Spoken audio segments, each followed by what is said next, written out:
Peringathur Shihab Thangal dialysis സെന്ററിന്റെ ശിലാസ്ഥാപനം ജനുവരി 18 വൈകിട്ട് 4 നടക്കും. പാണക്കാട് സയ്യിദ് സാദിഖലി ശിഹാബ് തങ്ങൾ, നിയമസഭാ speaker advocate N Shamseer, Shafi Parambil MP, Haris Beeran MP, Musthafa Hudawi Akkode തുടങ്ങിയവർ പങ്കെടുക്കുമെന്ന് ഭാരവാഹികൾ വാർത്താസമ്മേളനത്തിൽ അറിയിച്ചു.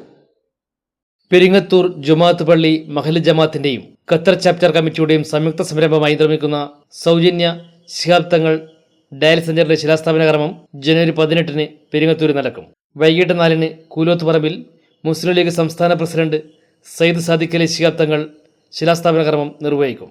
പൊതുസമ്മേളനം നിയമസഭാ സ്പീക്കർ അഡ്വക്കേറ്റ് എൻ ഷംസീർ ഉദ്ഘാടനം ചെയ്യും. സംഘാടക സമിതി chairman K Zainul Abideen അധ്യക്ഷനാകും. Shafi Parambil MP ഉപഹാര സമർപ്പണം നടത്തും. ഹാരിസ് ബീരാൻ MP മുഖ്യാതിഥിയായി പങ്കെടുക്കും. മുസ്തഫ ഹുദവി ആക്കോട് മുഖ്യപ്രഭാഷണം നടത്തും.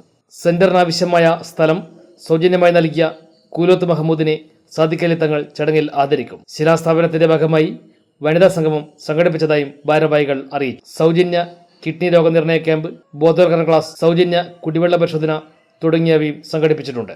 ഡോക്ടർ നിവേദ് ഹരിദാസ് ക്ലാസ് എടുക്കും. ഈ ദേശത്ത് നമുക്ക് അത്യാവശ്യമായി ആരോഗ്യ രംഗത്തേക്ക് ഇപ്പോൾ നമുക്കറിയാം, ഓരോ മുനിസിപ്പാലിറ്റിയിലും 600, 700 അല്ലെങ്കിൽ 1000-ഓളം കിടപ്പ് രോഗികൾ അല്ലെങ്കിൽ അത്രത്തോളം കിഡ്നി പേഷ്യൻ്റ്, അത്രത്തോളം സ്പെഷ്യൽ എബിലിറ്റി കുട്ടികളൊക്കെ ഉണ്ട് എന്നതാണ്. ഒരു പഞ്ചായത്തിൽ 200, 250 എന്ന് പറയുമ്പോൾ 3 മുനിസിപ്പൽ പഞ്ചായത്തുകൾ വരുമ്പോൾ ഉണ്ടാകുന്ന കണക്കാണ് ഞാൻ ഏകദേശം പറയുന്നത്. അപ്പോൾ ഇവിടെ നമുക്ക് ഡയാലിസിസ് സെൻ്ററുകളൊക്കെ ഉണ്ടെങ്കിലും പെരിങ്ങത്തൂർ ഇത്രയും ഇവിടെ ഡിപ്പെൻഡ് ചെയ്യുന്ന പെരിങ്ങത്തൂർ അങ്ങനെ വിശാലമായ ഒരു സെൻ്ററിൻ്റെ ആവശ്യം തോന്നുകയും ഇവിടുത്തെ ഈ കമ്മിറ്റിയുടെ ഖത്തർ ചാപ്റ്റർ, ദുബായ് ചാപ്റ്റർ കമ്മിറ്റികൾ വർക്ക് ചെയ്യുന്നത്. ഖത്തർ ചാപ്റ്റർ ആണ് ഇങ്ങനെ ഒരു ഇനിഷ്യേറ്റീവ് എടുത്തത്. ഇവിടെ ഏതാണ്ട് 10,000 സ്ക്വയർ ഫീറ്റിലാണ് ഇവിടെ ഇതിൻ്റെ ബിൽഡിംഗ് കൺസ്ട്രക്ട് ചെയ്യാൻ പോകുന്നത്.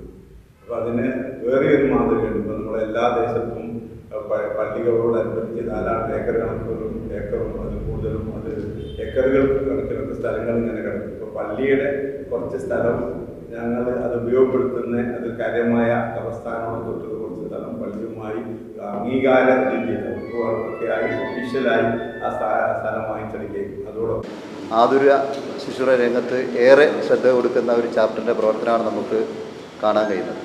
ഇപ്പോൾ തന്നെ ഏകദേശം 60ഓളം കിടപ്പ് രോഗികൾക്ക് മാസാന്തം വൈദ്യസഹായം അവർ നൽകി വരുന്നത്.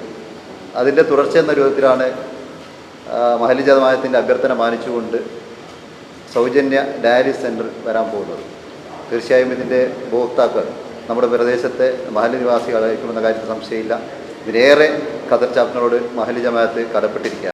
വാർത്താ സമ്മേളനത്തിൽ സംഘാടക സമിതി chairman K Zainul Abideen safari, general convener കൂടുതൽ സിദ്ദിഖ്, ട്രഷറർ PM സാദിഖ്, നെല്ലിക്ക മുസ്തഫ ഹാജി, അസീസ് കുന്നോത്ത്, കുറുവാളി മമ്മു ഹാജി, കുഞ്ഞാറ്റത്തങ്ങൾ, അക്ബർ കുന്നോത്ത്, NA സലീം, PK ഫൈസൽ കുണ്ടത്തിൽ, ഖാലിദ് പിരാവുള്ളതിൽ തുടങ്ങിയവർ സംബന്ധിച്ചു.